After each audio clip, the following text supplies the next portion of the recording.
Mesdames, Mesdemoiselles et Messieurs, bonjour et bienvenue dans Temps d'antenne, votre émission dominicale par excellence et qui se passe sur la meilleure des chaînes Go Dakar TV. Pour ce numéro, Temps d'antenne a l'immense plaisir de recevoir M. Biram Khoudia-Lo. Il est secrétaire général adjoint du parti PASTEF d'un programme. Monsieur Lo, merci d'avoir bien voulu donner suite favorable à notre invitation. Je vous remercie également de votre invitation. Véritablement, je salue tous les Sénégalais en mettant en première ligne Monsieur le Président de la République, Monsieur Bassirou Diomaye Diakhar Faye, son Premier ministre, Monsieur Ousmane Sonko. Mais je salue également tous les gens de PASTEF et les gens de Diomaye, n'est-ce pas, Président. Je salue également les autorités religieuses, n'est-ce pas, en premier, Serigne Mountakha Mbacké et aussi Serigne Habib Sy, mon marabout. Je salue toutes les autres autorités religieuses et je prie pour que tout ce qu'on développera ici puisse quand même permettre aux masses populaires de s'édifier sur certaines questions. Merci. Alors, sans tarder, nous allons entrer dans le vif de notre débat. Nous débutons par l'actualité. La société Première Bête va cesser d'exister à partir du 31 juillet de cette année. La raison de sa disparition serait liée à la forte pression fiscale exercée par les autorités sur les entreprises de manière générale. C'est un constat général ces temps-ci. Alors, la conséquence, c'est qu'au Bamou, 900 travailleurs vont devoir perdre leur emploi. Et est-ce que, M. Lo, vous pensez que cette politique du tout fisc exercée par les nouvelles autorités, issues donc de la dernière alternance, va devoir profiter aux Sénégalais, aux travailleurs sénégalais surtout? Je commencerai par dire qu'il n'y a pas de forte pression fiscale, qu'il n'y a pas de politique fiscale, etc. Moi, je crois que ce qu'il y a, c'est qu'auparavant, les gens ne payaient pas normalement leurs impôts.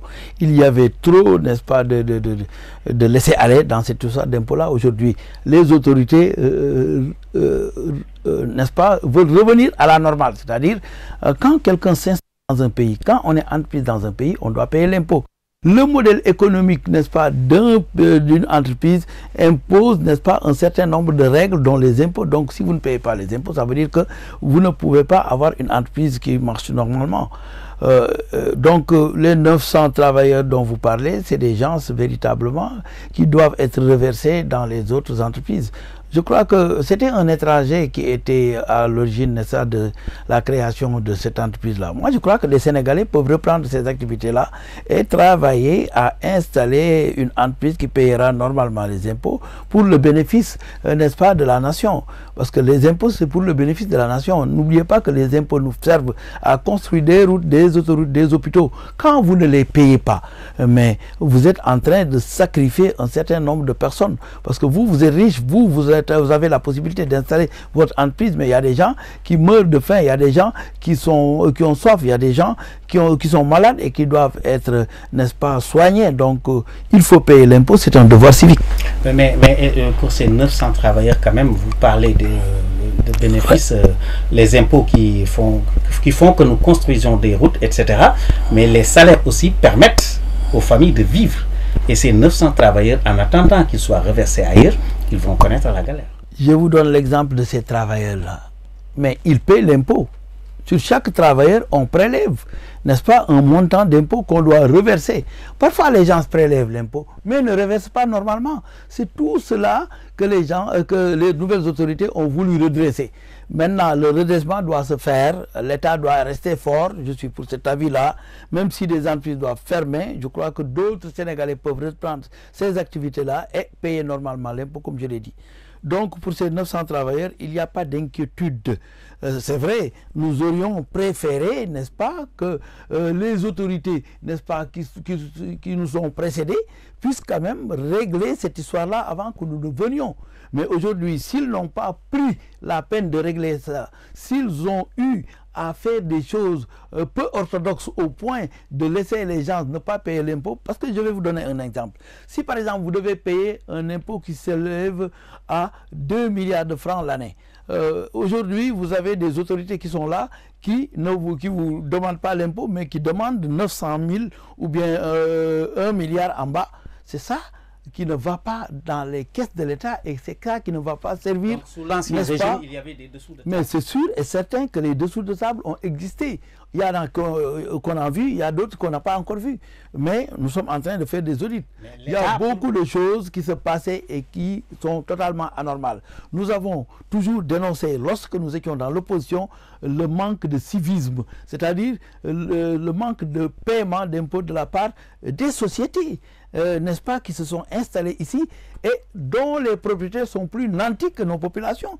Mais pourquoi on ferait, n'est-ce pas, une amnistie fiscale pour ces entreprises? Ce n'est pas normal. Choisir des voies qui n'impactent pas les travailleurs, par exemple, prélever à la souche les impôts. Ça, c'est dans l'ordre du possible. L'État peut prélever à la source. Mais si vous avez des dettes, comment l'État pourra régler ces dettes-là? C'est à vous de venir payer les dettes. Moi, je crois que la société-là avait l'habitude de payer avant.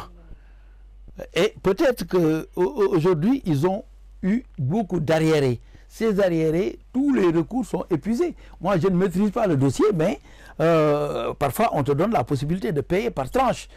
Mais est-ce qu'on leur a demandé ça? Est-ce qu'ils ont accepté? Est-ce que ce n'est pas une menace? Ce n'est pas politique que de dire, oui, voilà, nous allons fermer 900 personnes seront dehors, alors ce qui pourra faire reculer l'État.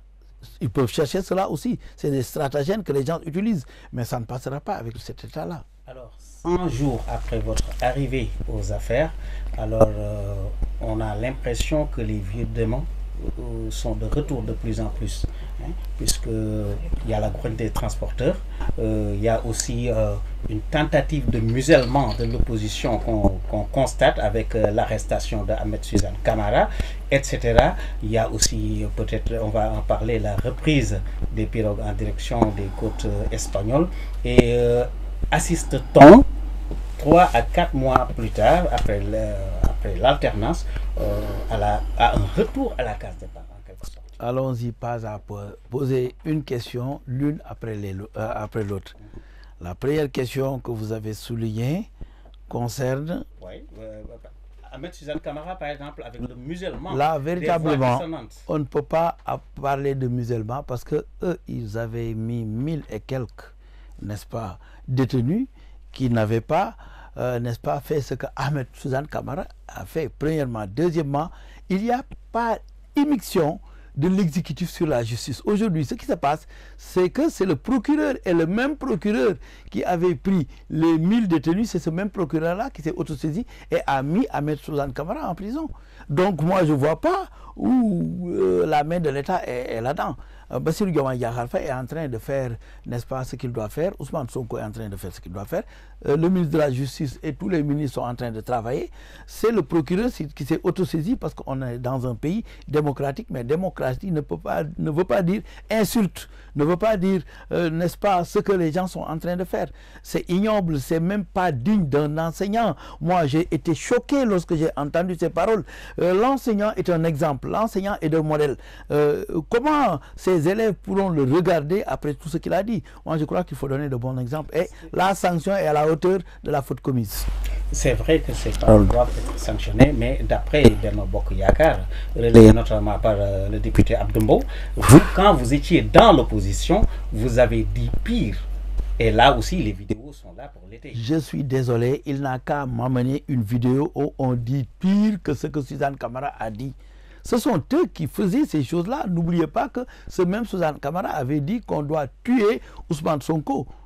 N'est-ce pas? Il avait parlé de Philibert Sambou et de Didier Badji. Ce même procureur-là ne s'était pas autosaisi. Je leur avais dit ça. La justice suit son cours. Il y a l'État qui peut influencer la justice souvent, c'est-à-dire les autorités étatiques. Mais quand ils ne seront plus là, la justice continuera à fonctionner. Et ce que les gens faisaient hier et n'étaient pas inquiétés, aujourd'hui s'ils le font, ils seront inquiétés par cette même justice. Donc ce n'est pas nous, c'est la justice qui est en train de suivre son cours. Après une petite période d'accalmie, l'immigration clandestine a repris du poil de la bête. On a vu ces temps-ci de manière quasi quotidienne avec le drame qui s'est passé sur les côtes mauritaniennes avec 25 morts et d'autres même qui ont suivi, je pense. Donc, est-ce que c'est une déception de la jeunesse eu égard à la nouvelle politique par rapport aux nouvelles autorités? Au nom de PASTEF et au nom de toute la coalition Bassirou Diomaye Faye, nous regrettons ce qui s'est passé et nous présentons nos condoléances aux familles éplorées. C'est vraiment dommage que les gens continuent jusqu'à présent à prendre la pirogue. Mais quand on fait une analyse beaucoup plus pointue de la situation, on dira que ce sont les effets de la gouvernance de ceux qui étaient là qui continuent, n'est-ce pas, aujourd'hui. Parce qu'on ne peut pas en 3 mois enrayer un phénomène qui a une ampleur aussi grande.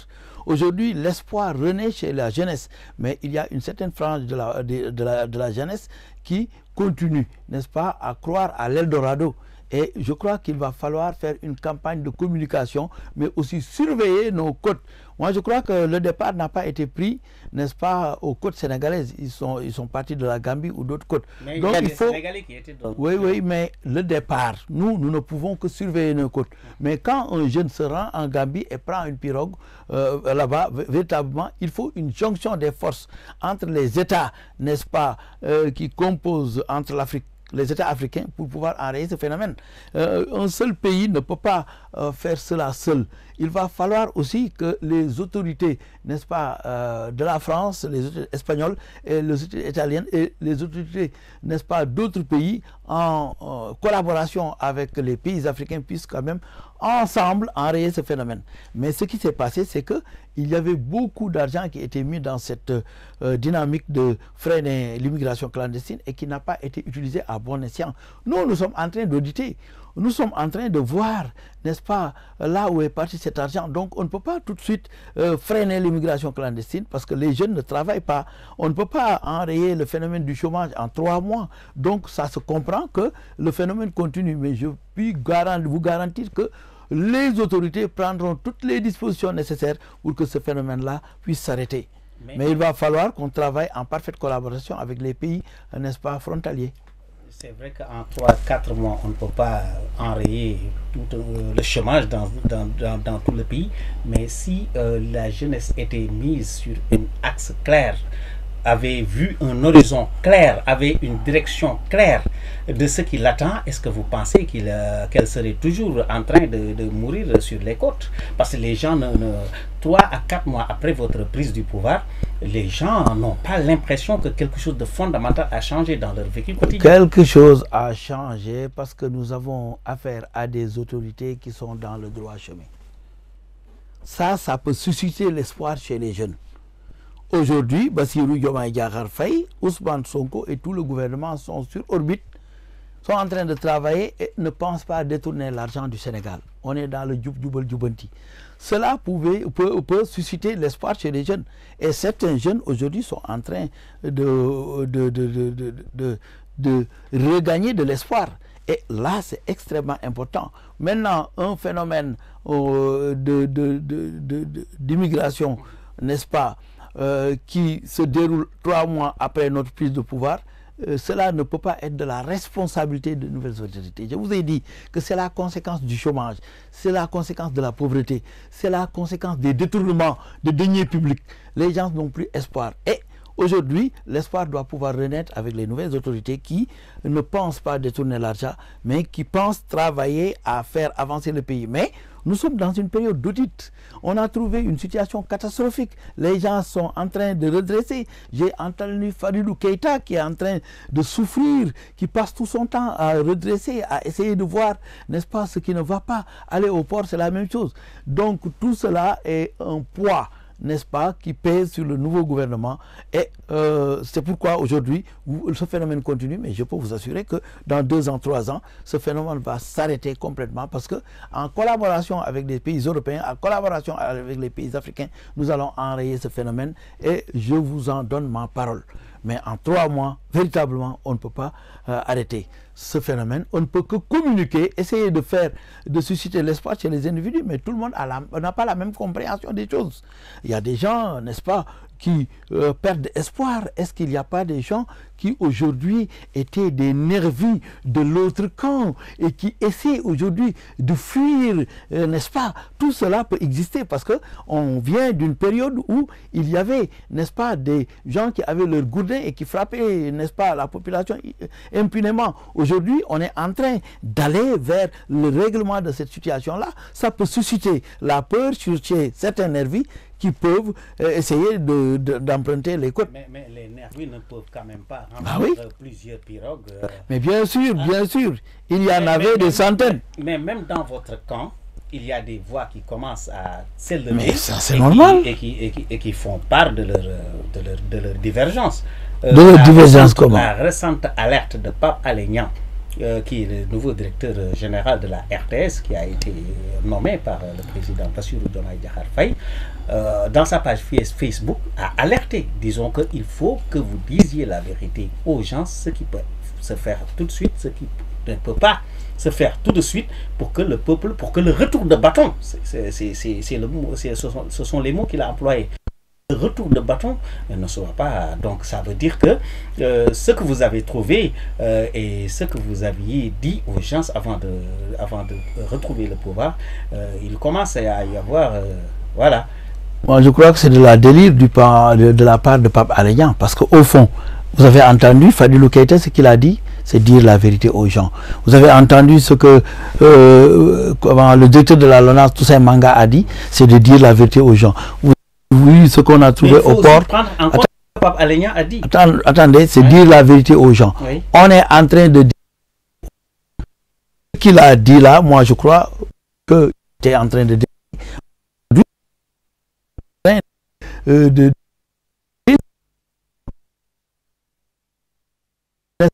là où on veut aller. Je crois que était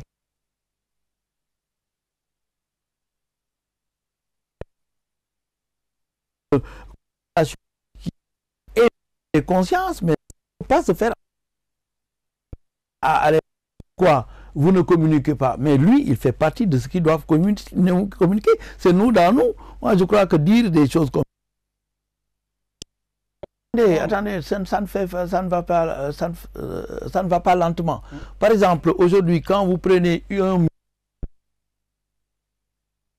pouvoir ou qui à côté est en train de à faire vous le au premier à la RTS.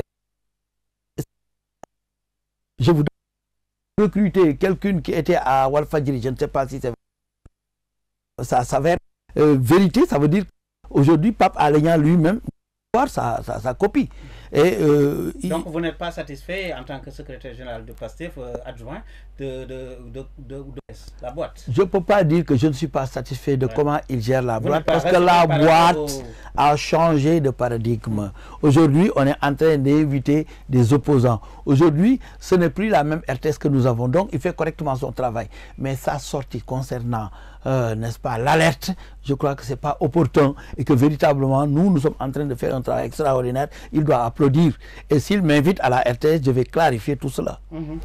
Alors, les 81 nominations, depuis que le Sénégal est Sénégal, on n'a jamais vu un conseil des ministres qui a pris 81 nominations à titre individuel.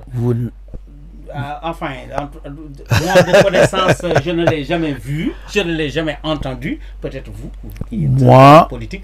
Alors, ma question ici est est-ce que la promesse électorale consistant à dire que les postes vont pour accéder à certains postes de direction, il faudrait désormais candidater, cette idée est déjà est maintenant abandonnée, parce que même à y voir plus clair, il y a beaucoup plus de postes à pourvoir.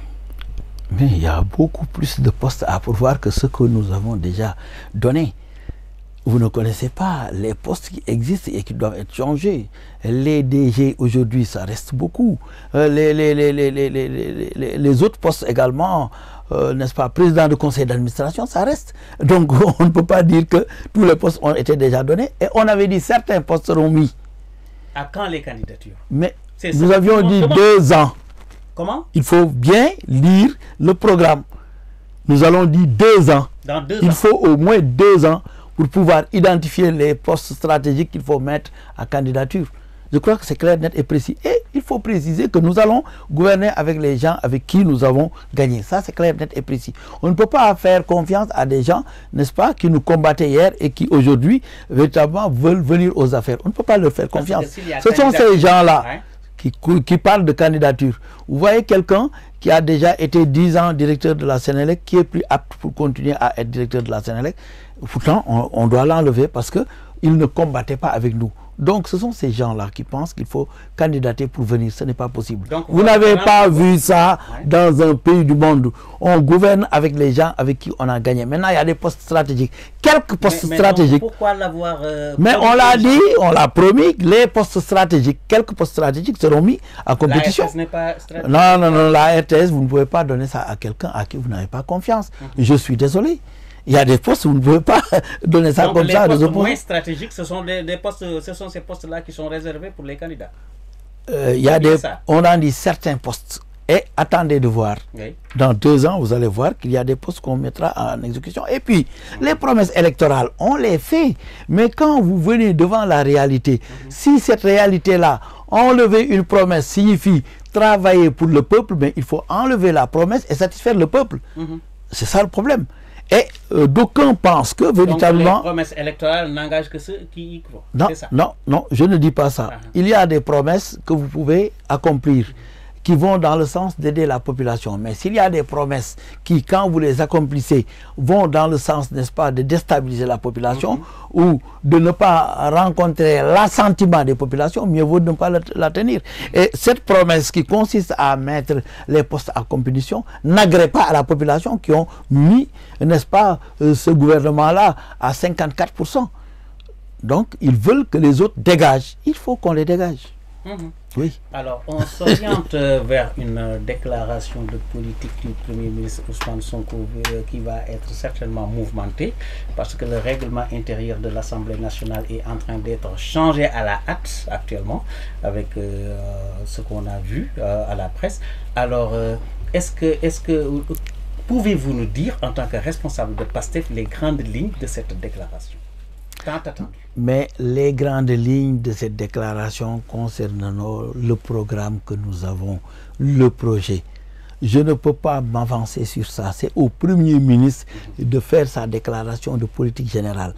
Mais c'est tant attendu. Et je crois que ça passera comme lettre à la poste. Pourquoi? Parce que qui peut le plus peut le moins. Qui peut le plus peut le moins. Vous savez, on n'avait pas de majorité lorsque Ousmane Sonko était le seul député, n'est-ce pas, que tout le monde attaquait à l'Assemblée nationale. Il s'en est sorti. Aujourd'hui, il est devenu Premier ministre. En tant que Premier ministre, il aura les arguments nécessaires pour convaincre les masses populaires.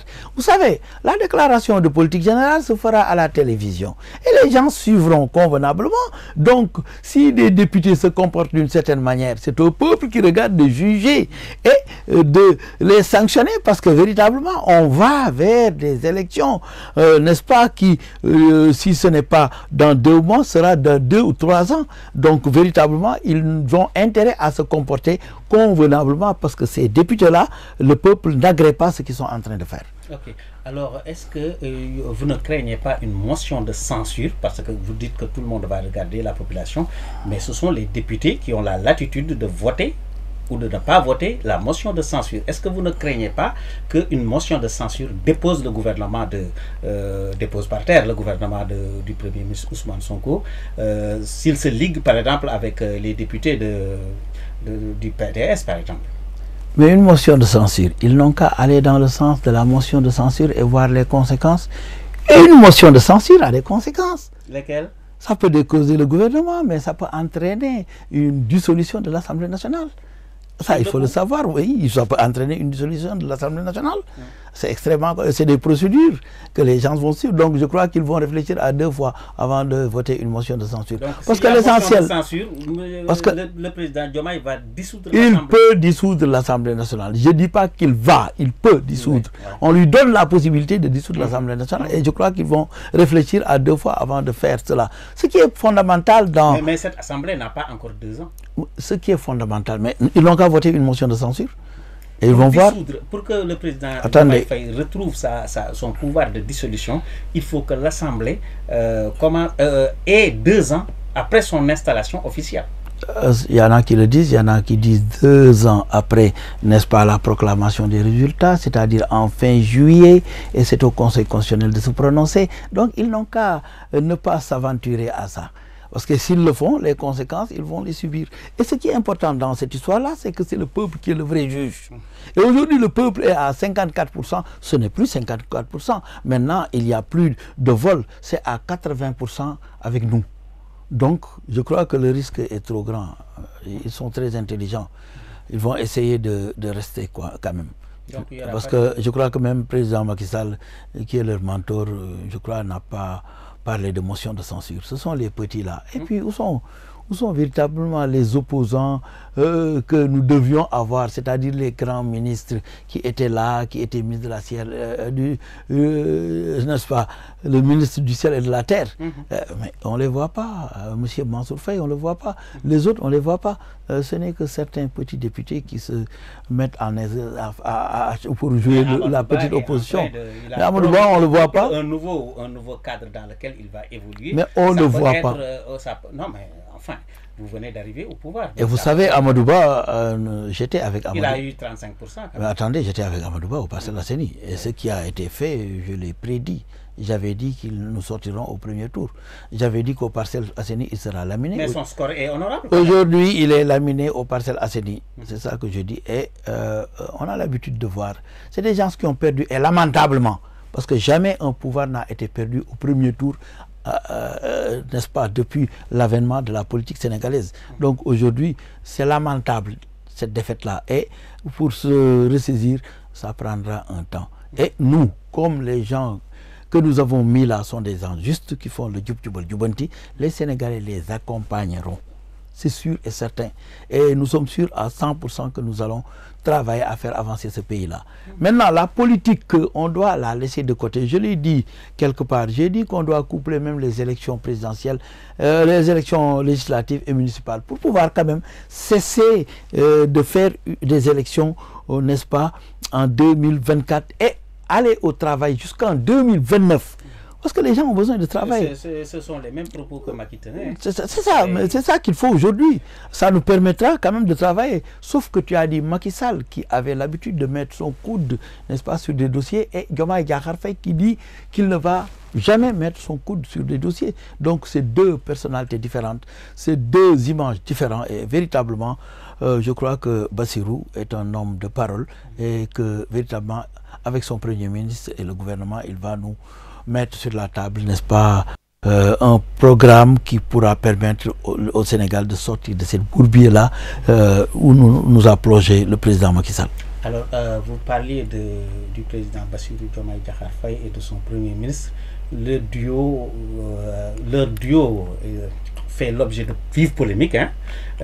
D'aucuns disent que le Premier ministre Ousmane Sonko est en train de surfer sur l'espace présidentiel. On l'a entendu se prononcer sur des accords militaires avec d'autres pays, la France. On l'a vu avec les États du Sahel, etc. Est-ce qu'il n'y a pas une sorte de complicité à leur niveau, ces deux hommes-là, Bassirou Diomaye Faye et Ousmane Sonko, qui peut porter atteinte à l'État, parce que l'État aussi a une manière de marcher qui ne change pas. Le Premier ministre n'est pas le président de la République, ça c'est moins clair et net. Et est-ce que vous avez l'impression que Ousmane Sonko est un Premier ministre beaucoup trop puissant, plus puissant en tout cas politiquement que Bassirou Diomaye Faye, puisque c'est lui qui l'a installé, et donc il peut par exemple influencer, forcer la main du président sur certaines décisions? Il ne s'agit pas de politique, il s'agit d'administration. Une fois qu'ils sont là-bas, ils sont dans l'administration. Même si Ousmane Sonko est son mentor politique, Bassirou Diomaye Diakhar Faye est le président de la République. Maintenant, un Premier ministre doit jouer pleinement son rôle. Les premiers ministres que nous avions l'habitude de voir, c'est des gens qui marchaient derrière le président, c'était des bénis oui-oui. Aujourd'hui, le président de la République a pleine confiance, il l'a dit à son Premier ministre. Et il serait même aberrant qu'il s'intéresse à certaines questions alors qu'il a un Premier ministre apte à les régler convenablement. C'est une relation de complémentarité qui va bénéficier aux Sénégalais. Aujourd'hui, le président Diomaye Diakhar Faye a la liberté de pouvoir aller régler d'autres questions au moment où Ousmane Sonko se penche sur les véritables problèmes du Sénégal. Et ça allège un peu le président de la République. C'est pourquoi on a un Premier ministre. On n'a pas un Premier ministre pour rien. Il faut se prononcer sur les questions militaires. Il faut se prononcer sur toutes les questions avec l'aval du président de la République et en complicité avec le président de la République. Et c'est ça qui est en train de se faire. Je crois que nous avons un couple aujourd'hui qui pourra véritablement permettre au Sénégalais de décoller, au Sénégal de décoller, parce que ce que nous avions l'habitude de voir, la dualité, etc., lorgner le fauteuil, etc. Je crois que Bassirou Diomaye Diakhar Faye a clos le débat et tout ce qui parlait. Mais il a invité Ousmane Sonko à lorgner, à regarder son fauteuil. Oui, oui, tout ce qui parlait, n'est-ce pas, d'éventuels conflits entre les deux se sont tus. Maintenant, ils disent que c'est dangereux pour le Sénégal. Si deux personnes, n'est-ce pas, s'entendent, ça peut être dangereux pour le Sénégal. Alors qu'ils sont à la tête de l'État, moi je crois que ça ne peut être que bénéfique pour le Sénégal et pour les Sénégalais. En 2029, vous êtes secrétaire adjoint, général adjoint du parti PASTEF. Qui des deux, c'est-à-dire le président Bassirou Diomaye Faye et le premier ministre Ousmane Sonko, qui de ces deux sera le candidat de PASTEF? Est-ce que PASTEF ne va pas présenter son leader naturel, Ousmane Sonko? Et dans ce cas-là, que va faire Bassirou Diomaye Faye? Qu'est-ce qui avait empêché Ousmane Sonko d'accéder à la magistrature suprême? C'était des micmacs du président de la République, monsieur. Ouais, mais ça, c'est derrière nous maintenant. Mais en 2029, PASTEF va présenter qui? Je fais un raisonnement. Oui. J'ai dit qui avait empêché Ousmane Sonko d'être candidat. Aujourd'hui, s'il n'y avait pas des micmacs, Ousmane Sonko serait président de la République. Il a choisi Bassirou Diomaye Diakhar Faye. Il a la latitude de continuer à laisser Bassirou Diomaye Diakhar Faye être candidat, ou bien lui-même, il a la latitude aussi d'être candidat. Donc ça, c'est une question interne.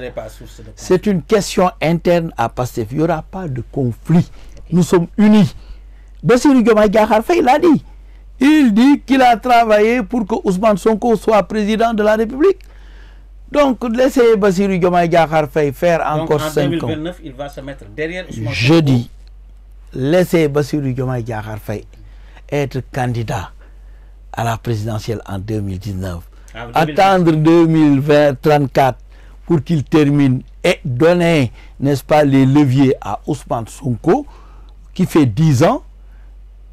Cela ne serait que bénéfique pour, n'est-ce pas, PASTEF et pour le Sénégal. L'autre manière de dire, c'est-à-dire en 2029, que Bassirou Diomaye Diakhar Faye se retire et laisse, n'est-ce pas, M. Ousmane Sonko être candidat, mais Ousmane Sonko pourra faire lui-même 10 ans, parce que c'est un homme juste et qui travaille pour le Sénégal. Après ces 10 ans, à condition que la popularité y soit toujours. Après ces 10 ans, mais Bassirou Diomaye Diakhar Faye peut reprendre les flambeaux et continuer. Oui. Moi, je crois que cela ne sera que bénéfique pour le Sénégal et aussi pour PASTEF. Donc, c'est des choses qui se discuteront à l'interne. Je ne peux pas me prononcer, mais je peux donner certaines éventualités pour orienter, n'est-ce pas, certains qui pensent à ça.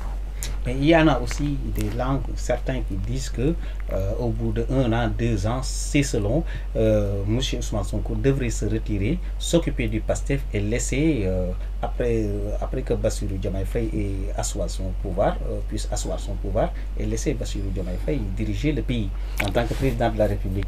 Vous voyez, cette éventualité est discutée au niveau du PASTEF? Au niveau du PASTEF, nous pensons fondamentalement que Ousmane Sonko est en train de s'occuper du parti et en même temps de remplir son rôle de Premier ministre. Jusqu'à quand? Mais ça peut durer jusqu'en 2029. Il n'y a aucun problème. Tant que les choses marchent, mais on ne change pas une équipe qui gagne. Et l'équipe, Ousmane Sonko, Diomaye Diakhar Faye, mais c'est une équipe qui gagne. N'en déplaise aux gens qui sont en train de hurler un peu partout. Le chien aboie, la caravane passe. Ce qui est sûr et certain, c'est que les Sénégalais prient pour que cette complicité puisse continuer. Et je crois fondamentalement que connaissant les deux hommes, connaissant le caractère de Bassirou Diomaye Diakhar Faye, connaissant le caractère de Ousmane Sonko, je crois qu'ils vont continuer à cheminer. Ils ont commencé à cheminer depuis les impôts et domaines, et aujourd'hui ce n'est pas parce qu'ils sont président et premier ministre qu'ils vont, n'est-ce pas, se séparer. Cette complicité sera beaucoup plus ardue, n'est-ce pas, et cela ira crescendo. Je crois que ceux qui pensent éventuellement, ceux qui essaient de fabriquer, n'est-ce pas, des éventualités, resteront toujours dans ces éventualités et nous avancerons, nous. Oui, mais ce n'est pas sorti du néant quand même, parce que les deux hommes n'ont pas les mêmes tempéraments. Ils sont de tempéraments diamétralement opposés. C'est pourquoi ils se complètent. Ah oui. Ah oui. Pour faire passer le courant, il faut mettre le signe plus et le signe moins. Quand vous mettez deux signes plus, ça ne marche pas. Quand vous mettez deux signes moins, ça ne marche pas. Oui, donc c'est la complémentarité et cela déplaise à ceux qui hurlent du matin au soir. Alors, il y a des actes qui ont été posés à l'encontre de l'ancien président Macky Sall. La semaine passée, il y a le collectif des victimes du régime de Macky Sall qui a saisi une instance de justice internationale. C'était mardi passé, si je ne m'abuse.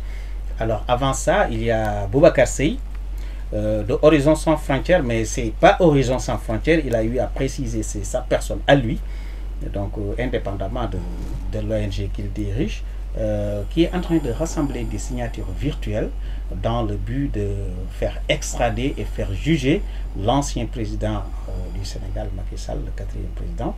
Alors, sous prétexte que sous son règne, il y a eu beaucoup de dégâts, beaucoup de morts, etc. Et vous, au PASTEF, quelle est votre position là-dessus? Vous soutenez ces démarches ou vous ne les soutenez pas? Oui, nous sommes pour la justice. Ousmane Sonko l'a dit. Lui, il peut excuser ceux qui l'ont torturé, ceux qui ont fait des choses. Mais le peuple ne peut pas excuser parce qu'il n'est pas à la place du peuple. Donc c'est au peuple et notamment aux victimes de porter plainte. Moi, je l'avais souligné. J'ai dit que les victimes doivent pouvoir faire une association. Vous les encouragez à porter plainte? J'avais dit, avant qu'ils ne portent plainte, je leur avais, n'est-ce pas, recommandé de le faire. Parce que ce sont eux qui ont subi des dommages. Et il y avait une plainte, je crois, avant qu'on accède au pouvoir, n'est-ce pas, à la CPI, n'est-ce pas, dirigée par Juan Branco. Moi, je crois que tout cela existe, même si ça doit durer des années. Les gens doivent pouvoir quand même porter plainte, même au niveau des instances sénégalaises, n'est-ce pas, pour qu'on puisse extrader ou ramener justement monsieur Macky Sall pour pouvoir le juger devant le peuple. Moi, je suis pour ça. Parce que moi-même, j'ai subi des dommages, nous avons suivi des tracasseries, nos familles. L'image du Sénégal. Nos familles n'étaient pas. Mais quelle image! Quelle image! D'ailleurs, ça rehausse. D'un ancien président ça rehausse. Devant les cours. Oui, ça rehausse l'image de marque du peuple, ça veut dire, du Sénégal. Ça veut dire que le Sénégal est un pays de droit, tout simplement. On n'a jamais vécu parce que mais on n'a jamais vécu ce que Macky Sall a fait. On n'a jamais vécu un président de la République qui, devant lui, des nervis, était en train de frapper des gens, la disparition de 2 gendarmes, Flibert Sambou et l'autre, rien n'a été clarifié, torturé, n'est-ce pas? Mais il devait faire face aussi à des appels à l'insurrection. Mais non, il n'y avait pas d'appel à l'insurrection, il y avait appel à la marche. La preuve, c'est que... Des marches interdites. Attendez, la preuve, je viens. Oui. La preuve, c'est que lorsqu'on avait fait une marche à Kermassar, il y avait des milliers de personnes, il n'y a pas un seul doigt qui est cassé. Donc pourquoi interdire les marches? Quand vous interdisez les marches, c'est pour, n'est-ce pas, sortir, n'est-ce pas, vos gens, pour qu'ils puissent frapper les gens. C'est pour tuer les gens quand vous interdisez une marche. Parce que lorsque vous interdisez une marche, il n'y a pas de problème. Vous interdisez la marche, c'est pour attirer des problèmes. Donc interdire une marche signifiait à un certain moment attirer des problèmes au gouvernement. Et je l'ai souligné partout. Donc le gouvernement est indirectement responsable de la mort de tous ces gens-là. C'est clair, net et précis. Celui qui a appelé à la marche, on a vu des marches qu'il a appelées et les gens ont fait normalement le marche. La mobilisation, n'est-ce pas, de Kermassar en est une preuve. La mobilisation de Mbaké en est une preuve. La mobilisation des Parcelles Assainies au terrain Akapes en est une preuve. Il n'y avait aucun mort, aucun blessé et les gens ont fait leur manifestation normalement et sont partis. Donc la police servait à n'est-ce pas, encadrer les manifestations. Malheureusement, ils recevaient des ordres de qui? On ne sait pas. De toute façon, il va falloir creuser pour savoir tout cela et mettre ces gens-là devant leurs responsabilités. Ils n'ont qu'à répondre de leurs actes devant la justice. Mais quand on dit avec ou sans autorisation, je vais tenir un meeting ou je vais faire une marche, est-ce que là aussi, actuellement vous êtes au pouvoir, est-ce que vous accepteriez ça? Oui, on n'interdira pas une manifestation. On autorisera les manifestations. Le président de la République, le Premier ministre ne va pas s'immiscer dans l'histoire d'un préfet qui doit autoriser une manifestation quelque part. C'est ça qui est indécent. Or, c'est ce qui s'est passé avec le régime défunt. C'est pourquoi ils sont responsables de cette situation-là. Le ministre de l'Intérieur, à la limite, mais les autres ne devaient pas s'immiscer à ça. Donc, ce que je peux dire aujourd'hui, c'est que si les gens sont indignés par une situation, mais nous n'allons pas appeler la police pour les frapper quand même. Ça, c'est véritablement révolu, c'est du passé. Et nous n'allons même pas encourager, n'est-ce pas, des situations qui vont découler sur des marches de la population. Parce que ce qui amenait les marches, c'est qu'au fond, on vivait une situation extrêmement difficile, d'accord, mais les autres d'en face vivaient l'Eldorado. C'est-à-dire que quelqu'un comme le fils du président se promenait avec des milliards, entrait dans les boutiques, les gens sortaient. Il y avait la bamboula un peu partout de la part des fils des ministres et des ministres eux-mêmes. On voyait une vie véritablement qui est au-dessus de celle des Sénégalais. Et c'est Johannesburg en face de Soweto. C'est pourquoi la révolte s'est imposée. Et je l'ai toujours dit. J'ai dit qu'il y aura une révolution citoyenne, patriotique et engagée. Et aujourd'hui, c'est ce que nous vivons. Et véritablement, nous ne comptons pas répéter ce que les autres ont fait. D'accord. Donc, je rappelle que tant d'antenne reçoit M.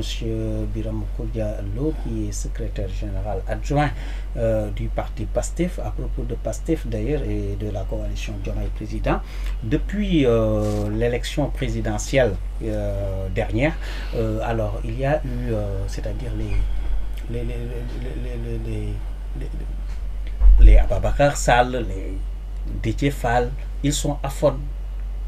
Ils ne se sont pas encore prononcés, en tout cas, sur la situation du pays, à part quelques, comme Thierno Alassane Sall ou des trucs comme ça.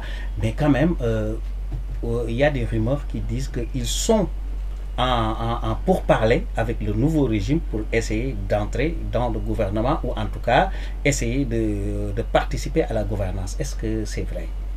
Je ne peux pas l'affirmer. Ce que je sais, c'est qu'auparavant, avant que nous ne soyons au pouvoir, il y avait une volonté de la part de certains de mes amis qui sont avec Khalifa Sall d'entamer des négociations pour aller voir.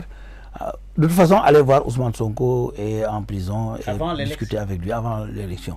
Mais ça n'a pas abouti. Aujourd'hui, bon, le pays est gouverné par PASTEF, mais il y a la coalition Bassirou Diomaye Diakhar Faye, et nous prenons toutes les compétences, n'est-ce pas, qui aujourd'hui peuvent apporter, n'est-ce pas, de l'élan à ce que nous faisons. Donc, si les gens, n'est-ce pas, sont compétents et veulent travailler avec nous, pourquoi pas travailler avec eux. Mais la dynamique de la transhumance, je ne l'encourage pas. Moi, je crois que quand on assume une certaine responsabilité jusqu'à un certain temps, il n'est ni le lieu ni le moment de retourner, n'est-ce pas, pour dire que véritablement nous sommes là en train de vouloir intégrer PASTEF ou intégrer la coalition. Moi, je crois que je n'y crois pas.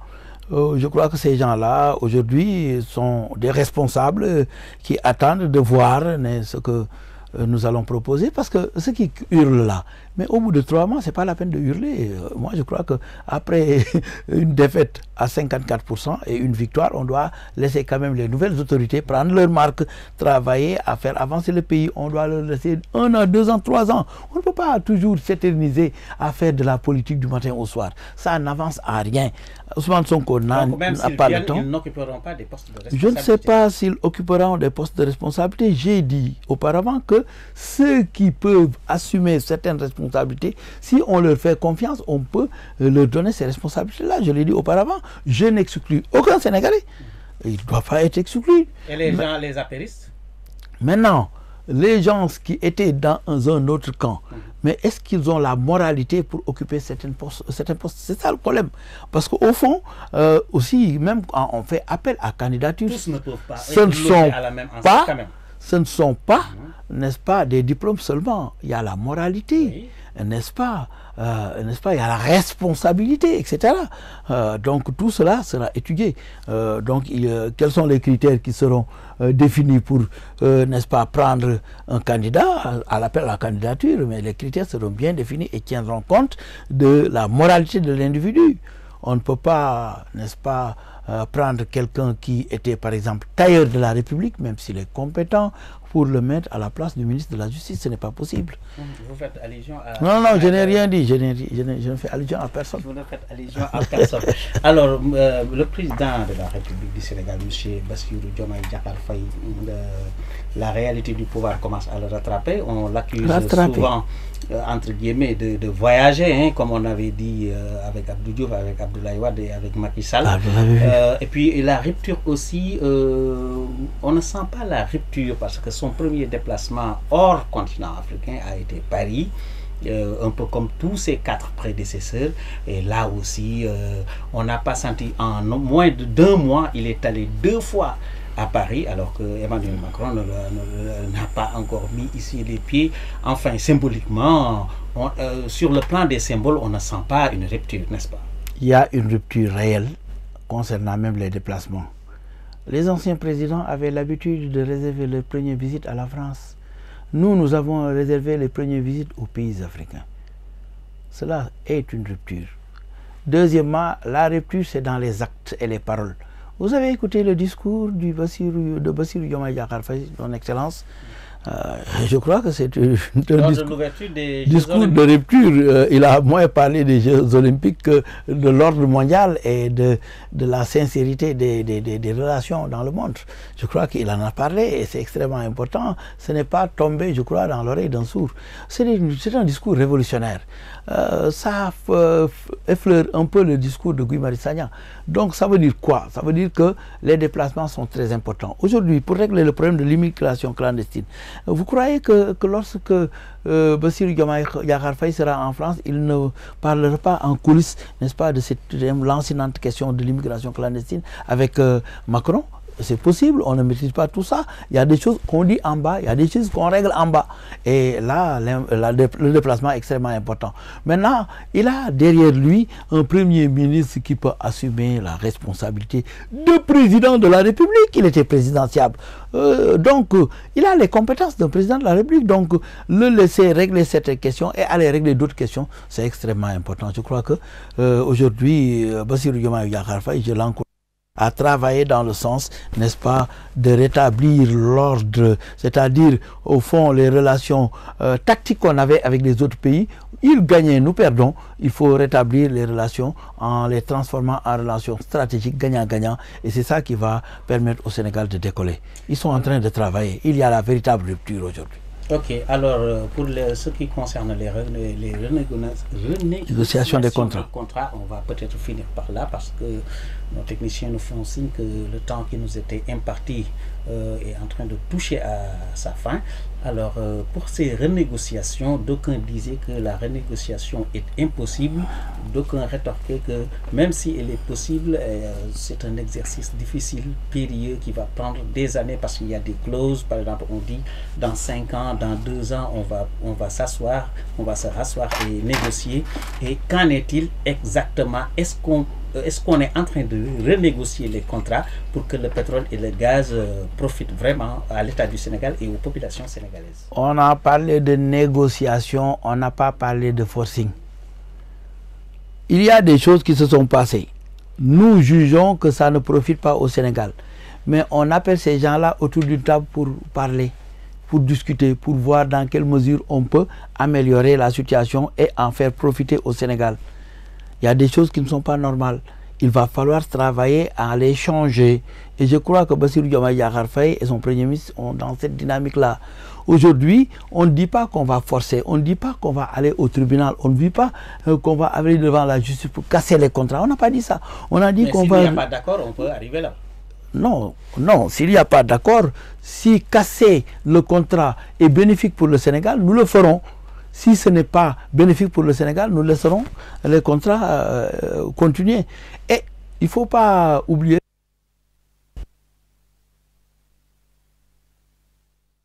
dit le Sénégal n'est pas disponible. Sénégal, les gens refusent de donner.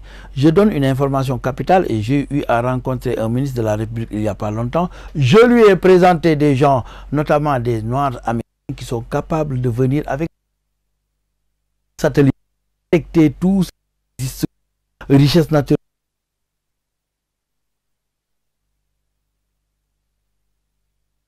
Tout est donc et véritablement faire de nouvelles négociations, de nouveaux contrats, parce qu'il y a des ressources qu'on n'a pas encore découvertes. Donc c'est un point positif pour le Sénégal que d'avoir des dirigeants aussi honnêtes. Et c'est l'honnêteté qui va faire avancer ce pays-là. Ok. Alors je rappelle que nous recevions M. Biram Khoudia Lo qui est avons épuisé le temps qui nous était imparti, comme je viens de dire. Donc merci énormément à M. Lo et nous donnons rendez-vous à nos internautes, à nos chers téléspectateurs et téléspectatrices dimanche prochain pour un prochain numéro. Merci M. Lo et merci pour toutes les réponses. Voilà, donc je remercie tous ceux qui nous ont suivis et je profite de l'occasion. Il y a eu longtemps, je ne suis pas venu chez Kumba Gawlo. Je crois qu'avec FM, j'étais présent ici à chaque fois, les grandes gueules avec Aliou Sow et aussi Famara Niassi, c'était extrêmement important. D'autres télés l'ont repris, ça a commencé ici. Donc c'était vraiment une radio que tout le monde écoutait le matin. Je prie pour que ça recommence et je salue en passant la diva Kumba Gawlo qui véritablement a beaucoup fait pour ce pays et je la félicite, elle est dans tout et elle travaille pour le développement. Nos félicitations également à la diva Kumba Gawlo. Merci et à dimanche prochain pour un autre numéro de Temps d'Antenne.